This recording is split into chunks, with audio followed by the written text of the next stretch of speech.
Course 508 assignment 2 প্ৰশ্ন 2 number প্ৰশ্নটোৰ উত্তৰ আজি কম। তো ইয়াৰ প্ৰশ্নটি হৈছে সপ্তম শ্ৰেণীৰ কৰ্মশিক্ষা কাৰ্যসূচীৰ বাবে কেনেধৰণৰ শিক্ষা প্ৰদানৰ ব্যৱস্থা কৰা হয়। তো ইয়াৰ উত্তৰটি হ'ল যিকোনো বস্তুৰ মূল্য বা মাত্ৰাৰ হিচাপ নিৰূপণ কৰা প্ৰক্ৰিয়াই হৈছে সাধাৰণ অৰ্থত মূল্যায়ন। মূল্যায়ন নিৰ্ধাৰণ আৰু পৰিমাপনৰ মাজত ঘনিষ্ঠ সম্পৰ্ক আছে। শিক্ষাৰ্থীসকলৰ পৰীক্ষাৰ উত্তৰ বহীবোৰ আমি মূল্যায়ন কৰোঁ। মানৱ সম্পদৰ বিভিন্ন পৰিকল্পনাৰ বাস্তৱ সফলতা বা বিফলতাৰ বিষয়ে আমি মূল্যায়ন কৰোঁ। এইবোৰৰ গুণৰ পৰিমাপ কৰি আমি বিচাৰ বিশ্লেষণ আগবঢ়াওঁ।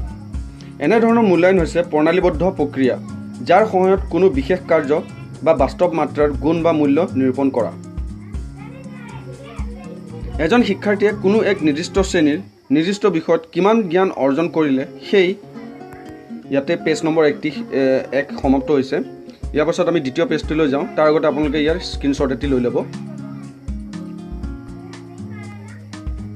সম্পৰ্কে পৰীক্ষা কৰাৰ ক্ষেত্ৰত মূল্যায়নে সহায় কৰে। শিক্ষাৰ ক্ষেত্ৰত ভৱিষ্যতে ছাত্ৰ ছাত্ৰীয়ে কেনে পাৰদৰ্শিতা লাভ কৰিব সেই সম্পৰ্কত মন্তব্য আগবঢ়োৱাত মূল্যায়নে সহায় কৰে। শিক্ষা প্ৰক্ৰিয়াত জড়িত ব্যক্তিসকল উপযুক্ত দিক নিৰ্দেশনা প্ৰদানত এই প্ৰক্ৰিয়াই সহায় কৰে। শিক্ষকসকলৰ যোগ্যতাৰ মাপ নিৰ্ণয় কৰাৰ ক্ষেত্ৰত মূল্যায়নে সহায় কৰে। মূল্যায়নৰ দুটা প্ৰকাৰ তলত আলোচনা কৰা হ'ল। 1 নম্বৰ অবিৰত আৰু সামগ্ৰিক মূল্যায়ন।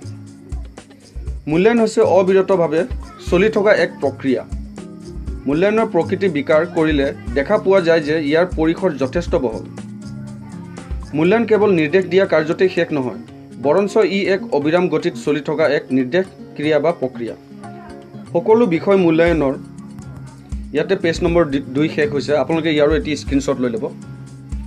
ইয়াৰ পাছত আহোঁ পেজ নম্বৰ 3। পৰিসৰৰ অন্তৰ্ভুক্ত। এখন বিদ্যালয় বা কলেজৰ প্ৰধান লক্ষ্য হৈছে শিশুৰ জ্ঞান সম্বন্ধীয় সকলো মানসিক ক্ষমতাৰ বিকাশ সাধন।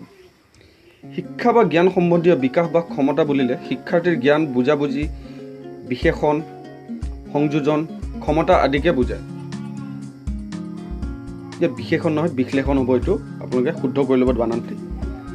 গতিকে আমি ক'ব পাৰোঁ যে সামগ্ৰিক মূল্যায়ন হৈছে এনে এক মূল্যায়ন যিয়ে অবিৰতভাৱে শিক্ষাৰ্থীৰ শিক্ষা সম্বন্ধীয় সকলোবোৰ দিশ সম্পন্ন কৰে।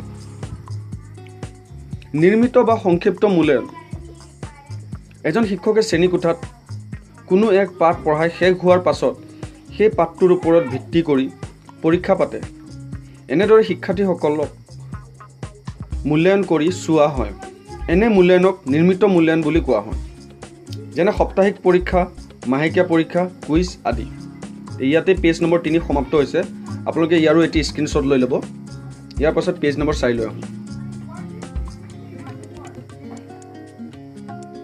আনহাতে যেতিয়া কোনো এটা বিষয় সম্পূৰ্ণভাৱে পঢ়াই শেষ হোৱাৰ পাছত শিক্ষকে সেই বিষয়ৰ ওপৰত শিক্ষাৰ্থীক মূল্যায়ন কৰে, তেনে প্ৰকাৰৰ মূল্যায়নকে সংক্ষিপ্ত মূল্যায়ন বুলি কোৱা হয়।